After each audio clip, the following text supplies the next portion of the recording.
Hi, I'm Sam, and in this video I will be showing you the latest updates to our S-Series consoles with version 3.1. For those who haven't seen our S21 and S31 consoles before, these powerful mixing desks provide the same renowned Digico sound quality as our SD and Quantum ranges in an easy-to-use, affordable product, perfect for install and venue applications, education, theatre and live sound. With software version 3.1, we have implemented several new features alongside many other performance improvements. For further details, be sure to check out the release notes when downloading the update from our website. Updating your console is simple. Just insert a USB key with the update file in the root folder, hold the overview button, and power on the console. Wait until we see the clock icon, then leave it to update. As always, full instructions on how to update are packaged with the update file. With version 3.1, the S-Series consoles now fully support our latest MADI-based rack, the MQ rack. The MQ rack provides 48 high-quality microphone inputs and 24 line outputs, with 4 of these switchable to AES EBU digital outputs at 48 or 96K sampling rates via MADI over BNC. To connect this to our S-Series console, we use our DMI MADI B option card.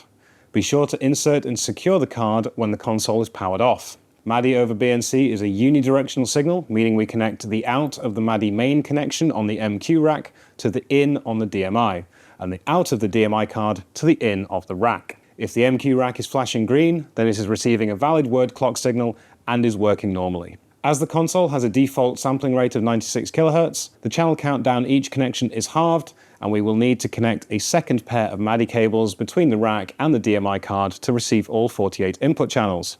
If we are running at 48 kHz, we can also share one MQ rack between 2 S-Series consoles by connecting the MADI aux output of the MQ rack to the second console's DMI MADI input.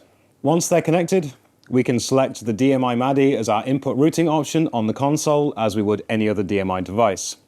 The console will detect the MQ rack and give us controls for the gain and phantom power for each socket within the rack. If sharing a rack between 2 consoles, we can assign if one of the 2 consoles can only see the gain values and not control them by putting it into receive-only mode. From the output routing side, we have controls to switch our 4 flexi outputs between line out and AES EBU. A little word on clocking.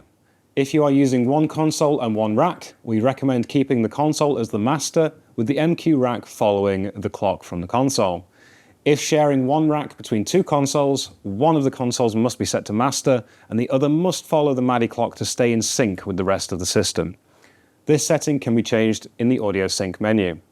The S-Series consoles have always provided a simple, intuitive layout system. With version 3.1, we now have user layouts, allowing for multiple operators to have their favorite way of laying out the console easily accessible, or the ability to change layout for different bands as the show progresses, containing only the channels needed for that band. When in Channel Overview, simply press on the current user to open the user menu. When creating a new user, we can either start with the default layout or clone the current layout. Once created, we can easily change between layouts with one press of the touchscreen. The user menu can also be opened from a macro. Loading a new user will not interrupt audio, unlike loading a session, so can be done mid-show. Alongside the user layouts, we have added an extra option to the console, Separate Layer Control. Found within the Work Surface Preferences menu, Separate Layer Control allows for the left screen on an S21 or the left and center screens of an S31 to view and control a different layer to the one displayed on the right-hand screen.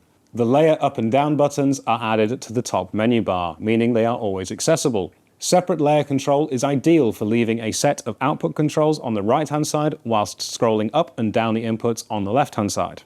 Finally, the last features I want to highlight are on the auxiliary section of the console. First, we have implemented link pans and reverse link pans to our stereo auxiliary mixers.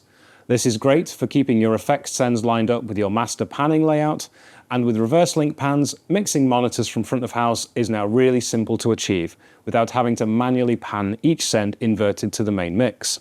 The auxes on the S-Series console are able to pick a signal from 3 positions: pre-mute, pre-fade, or post-fade. The aux master can assign a global pick position to all of its sends, and each individual pick point can be changed from on the channel itself.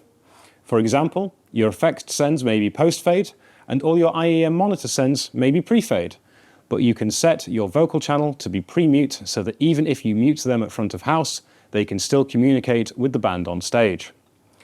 New in version 3.1 is the ability to see the channel count within each of the 3 send positions for an aux mix, providing a quick method of checking that all aux send positions are in the expected place or places. Be sure to download the latest version of our offline editor for S-Series, available for both Mac and Windows, and as with all our software updates, we can load an older session file into a newer console software, but we cannot load a newer session into an older version. As always, if you are ever in need of help in the field, our tech support team are on hand 24/7 to assist. Simply call the number on the back of the console. Many thanks for watching, and we'll see you again soon.